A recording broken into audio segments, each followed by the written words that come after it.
Welcome. Today I'd like to take a moment and explain to you a little bit about the three levels of consciousness, or the circles of self. So as we go through this, I'm going to use a model to help demonstrate what it is I'm talking about, and to help you become a little more familiar with kind of some of the inner workings as we go through this process. So each and every one of us is very familiar with this circle of self. Actually, Plato said the circle the soul was a circle, and the circle we were analyzing was ourself. Very true, very accurate, and kind of as we go through this, you'll see how. So basically, if we consider the outer circle, or the outer kingdom as it were biblically, the outer circle is comprised of everything that we see, everything that we hear, everything that we feel, taste, touch, all the emotion, or all the sensory perceptions and inputs that we receive. On the outer world, we have, let's say we divide this into a circle. On the outer world, we have all the things that we like, all the things that we enjoy, all the things that make us happy, make us proud, make us fulfilled, all the things that bring us joy of some sort or another. These things can be based in ego, they can be based in success, they can be based in relationships or compliments that we receive, with all of them being good on one side, and let's say bad or negative on the other. So if this is a good experience where somebody tells us that we are exceptional at something, its opposite would be across where somebody tells us that we're not very good at something, and so on around the circle in degrees as we experience. If this is where we are at the pinnacle of wealth and prosperity, this is us being the poorest and most desperate that we've ever been. So we go through life on this outer circle, experiencing good and the things that we like, and the bad and the things that we don't like. And we each categorize where these things fit in, how important they are. We decide, each and every one of us, how much emphasis we're going to place on money, how much emphasis we're going to place on career, or relationships, or the opinions of others, and so as we can see, as we go on and on and on down the list, we each have our own circle of outer world, and what is important, what we label as good, what we label as bad.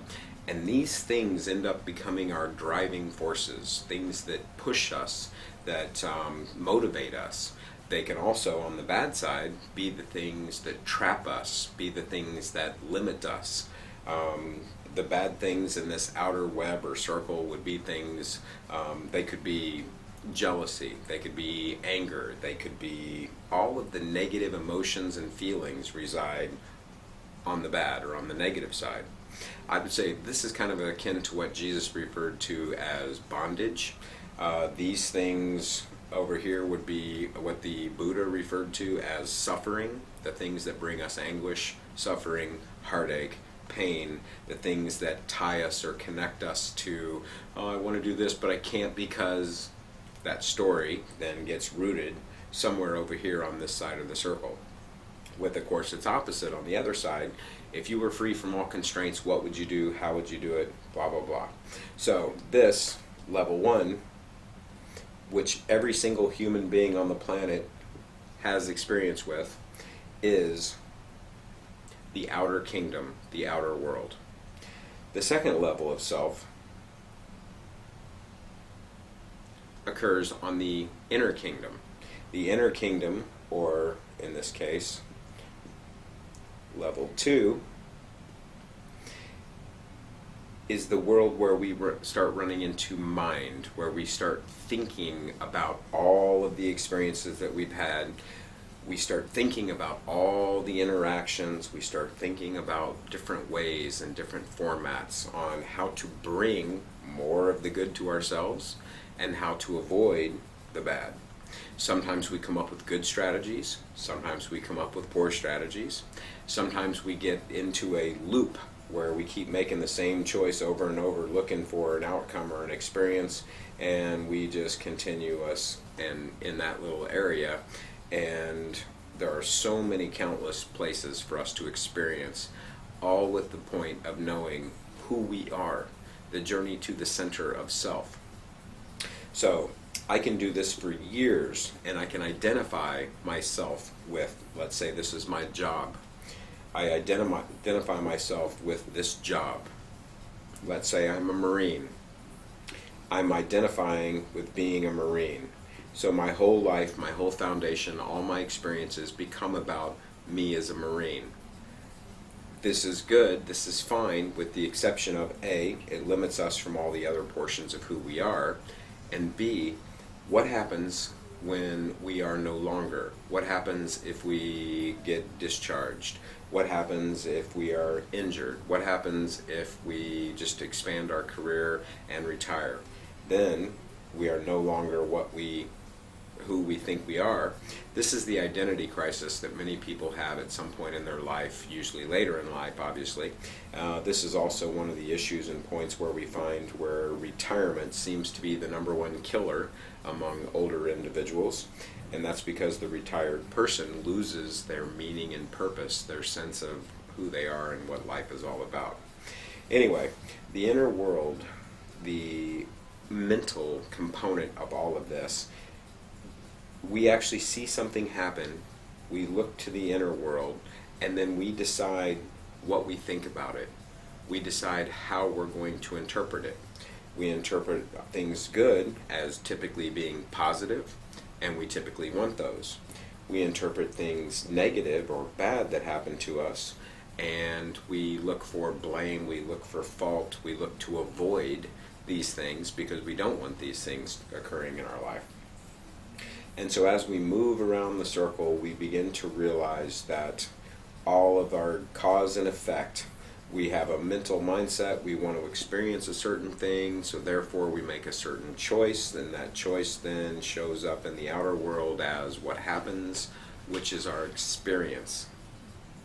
So, choice and experience is infiltrated through mind and the outer world, the inner kingdom and the outer kingdom balancing out.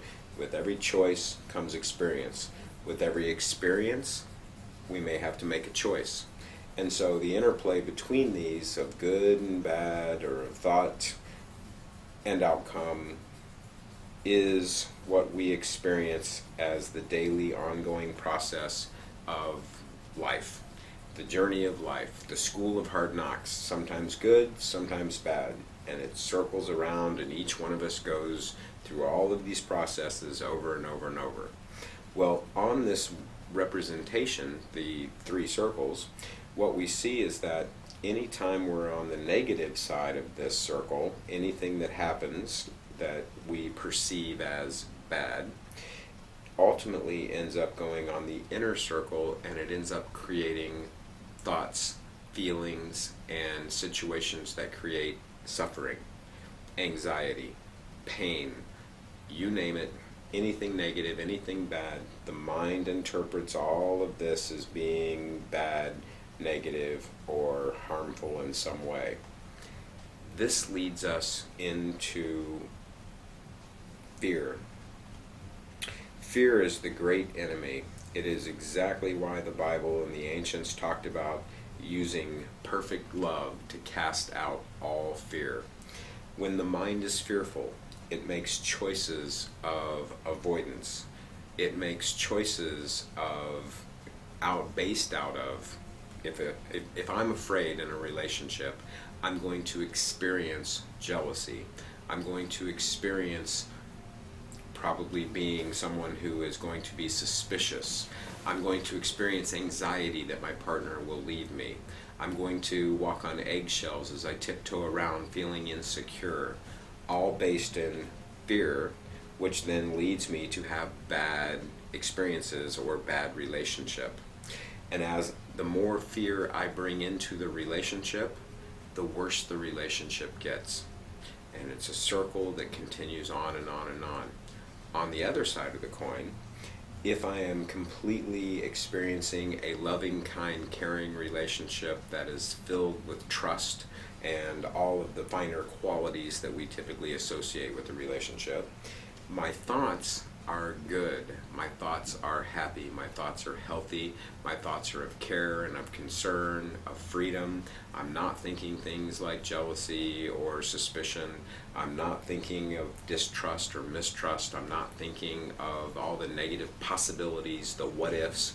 And so my experience is very good in the relationship. And so as we move through, we all know all kinds of relationships exist. There are those that are based in passion. There are those that are based in trust. There are those that are based in friendship. There are those that are based in understanding, in mutual respect, in work environments, and love relationships, and siblings, and friends, and a myriad of things, all of which make up the outer world that goes on then to interact with our inner kingdom. I'm telling you this journey, and it's important that we understand this because these two worlds interact in an ebb and flow. The outer environment and the things that occur can poison or create a negative mind, or they can heal and create good thoughts and a good mind, which is going to then lead to more good experience, and so on. So as we move through this, realize that it's in this space in between the outer kingdom and the inner kingdom that we experience joy on this side of the circle, or suffering on the other side of the circle, all as determined by us. Now you can see when you're operating from the outer circle, it becomes quite situational. So circumstance plays a great deal of control into the realm of whether we experience bad or whether we experience good.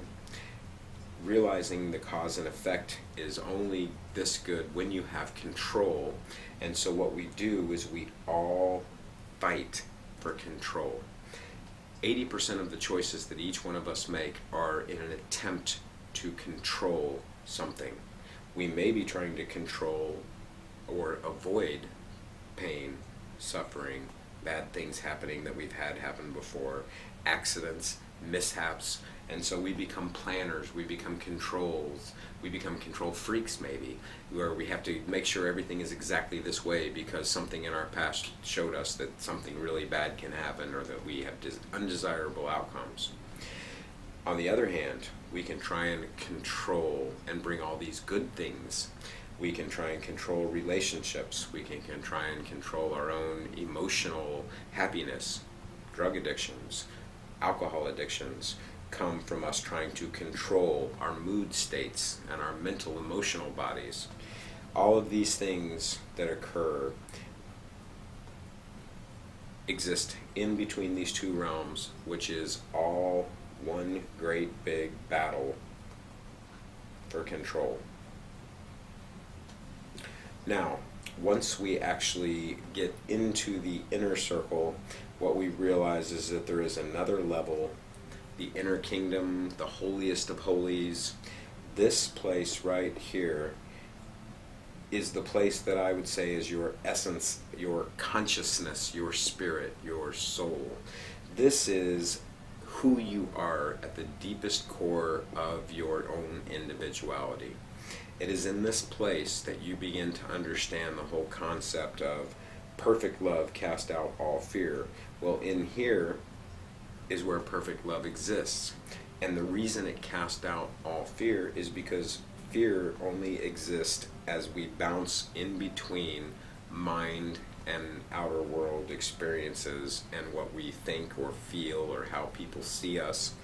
On the innermost part of our essence and our being, there's no such thing as fear. Fear doesn't exist because we realize that it is just a construct that is created in the outer world, typically revolving around ego, where our ego fears looking bad, where our ego fears making a mistake, where our ego feels being judged, where the ego is able to fear being made to feel shame or embarrassment of any kind, or we're trying to lift it up and we're trying to build pride.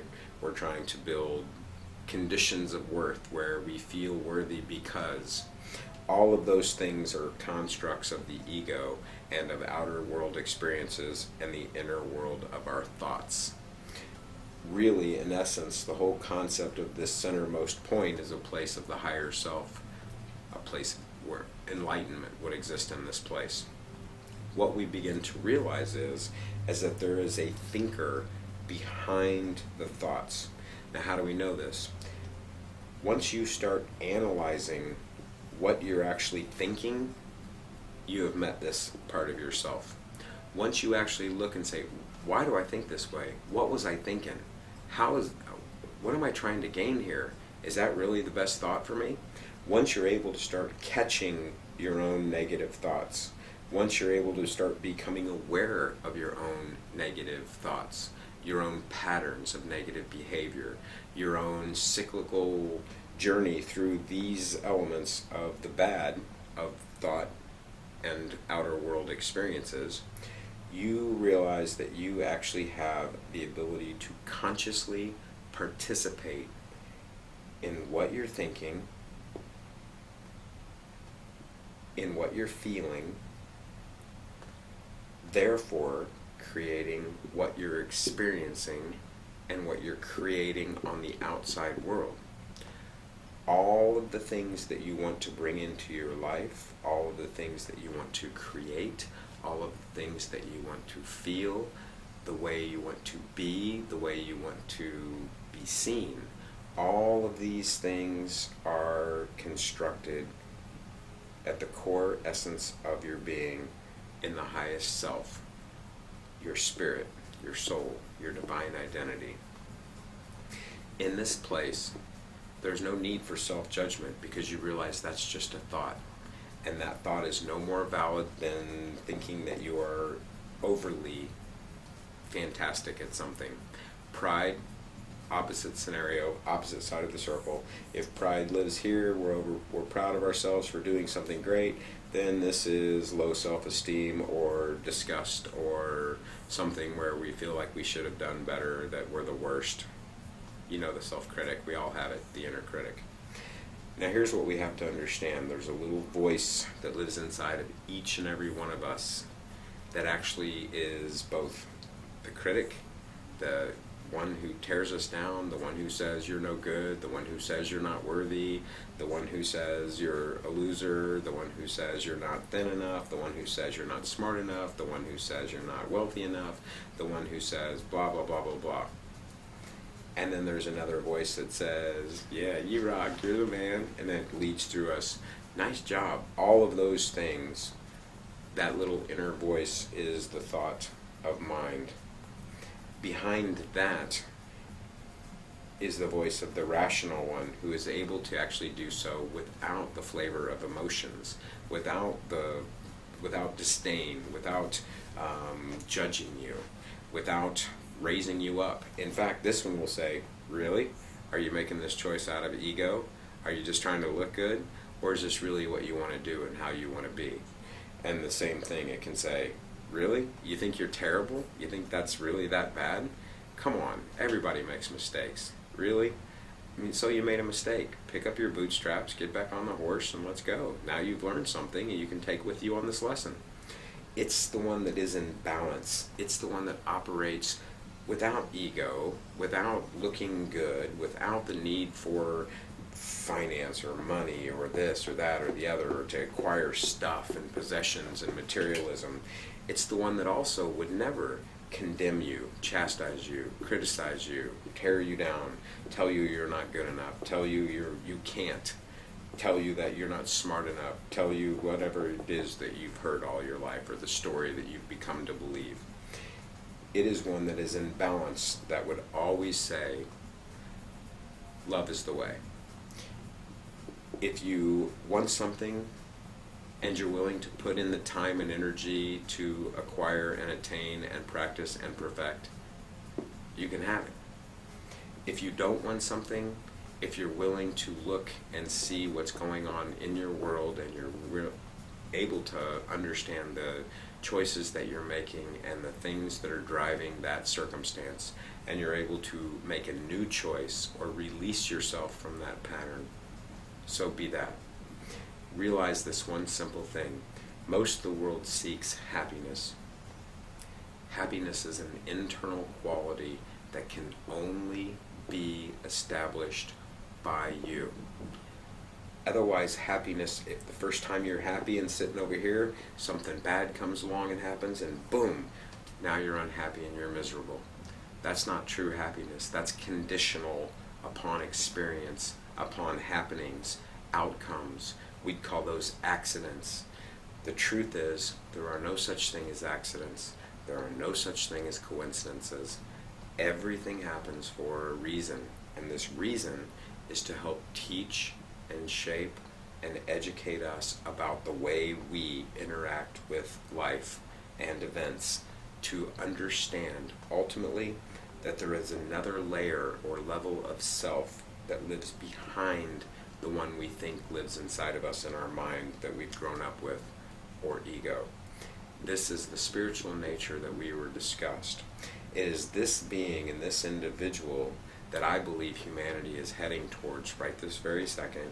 I think this is the place of New Jerusalem, the higher self, the inner kingdom that Jesus spoke of. Heaven on earth is walked in and found in this place right here. This is Buddha's nirvana. This is, all of the ancients have their own methodologies and their own names for it. The bottom line is that once you achieve this place, the rest of this stuff becomes an illusion. It becomes a game. You understand that if you want to experience something, it's simple. All you have to do is choose a path that will lead to that experience. If you want to stop something in your life, it's simple. All you have to do is be aware of your thoughts and make choices that bring you what you want as opposed to what you don't want. So many times I often see somebody telling me that, well, I really want this in my life. And whatever this is, we then look at their choices. Well, if you want this, why are you making choices that bring you this? If you want this, all you have to do is make the choices that bring you this, and then you'll have that. And there's, well, I can't because all of these reasons and conditions. That is the struggle in between this area right here, between the outer world and the inner world. All of the thoughts, the reasons why we can't have what we say we want. The reasons seem completely valid, and they're completely powerful to each and every one of us, and they're different for all of us. But realize this is what's going on. You want to choose this, you will experience this. If you say you want to experience this, but you're not making choices that are bringing you that, in fact, in most cases, we bring choices that are bringing us the opposite and completely what we don't want. And so in this way, our choices are not in balance with our perception or what we want. Therefore, the experiences that we ultimately end up having are bad, are poor, are negative. And so we experience strife, guilt, grief, upset, discord of all different means. And I think this is why the Sufists say that flame of the seeker is discontentment. When you're discontent inside, you look inside. You look to solve. You look to understand. You look to change, to grow, to move on. One of the greatest travesties that can happen to us as people is when we get stuck on this outer circle, and if our life is going really good, why would we want to change or seek to look inward? We like the material possessions, we like the comforts, we like all of the things that we're experiencing. And so this is why I think that Jesus taught that it's harder for a rich man to get into heaven than it is to fit a camel through the eye of a needle, because those who have the good life and have all the material possessions and wealth and things going on that they like have very little reason to explore or change or go looking for that inner self that is based in this love and this spirit and this essence. All of this is basic information, just as we traverse this project, for you to come to know the higher, the innermost self that you are. the one that is beyond the thinker, the one that is beyond external circumstances and controls, the one who understands that every single thing, whether good or bad, happens for a reason and it has a purpose and a meaning. We, as the thinker, decide what that purpose and meaning is. We add meaning to it. Somebody said something to you, therefore they're obviously mean and not to be trusted, so therefore I'm going to hate them and go on to attack them. That's a choice. On the other hand, the internal thinker, wonder why that person said what they said. How are they seeing things? What are they thinking? Are they afraid? Are they concerned? Do they have an issue that they need assistance or help with? Or is this something that is just merely a perception that is false or not the way things really are that they're operating from? 9 out of 10 times we find that that is in fact the case. Misperception goes a very long way in creating a lot of our pain and suffering. Many times we assume somebody intended something, or we think that somebody meant or snubbed us or said something or gave us a look or whatever, that how many times goes on to make us upset or bothered, only to find out later that it wasn't directed at us, it wasn't about us, or they didn't mean it toward us, or it had nothing to do with us, and we cause ourselves anger and suffering and grief for no apparent reason whatsoever. On this level, on the inner level, we would not care. We would realize that, you know what, the only thing I'm in control of is me. The only thing I can control is my own thoughts, my own feelings, my own emotions, and all of those are within your control. Just when we're living out here, we don't think so, or we don't believe it, or it doesn't seem so. So, level 3 is the goal and what we're seeking to acquire and attain. And it is in this place where you will truly experience a place where perfect love casts out all fear, and fear is removed. There is no place for fear in a place that is devoid. There is no place for fear in a place that is filled with the light of love. And in this way, we understand the true self, the meaning and purpose of life, which is to bring us to this self. Now, realize, you may find this place, we find it in glimpses. We all have those moments where we think, what was I thinking? What was I doing? That's this person analyzing this person.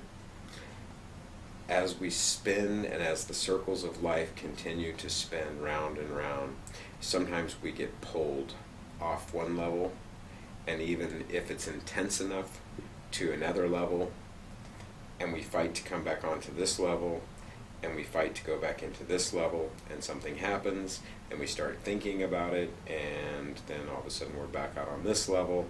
And so, in essence, it's like a great big spiral graph that continues flowing. And ultimately what our job is to see this, or become aware of this interactive nature, and to actually decide when we're ready to get off the merry-go-round and when we're ready to stop the flow and stay.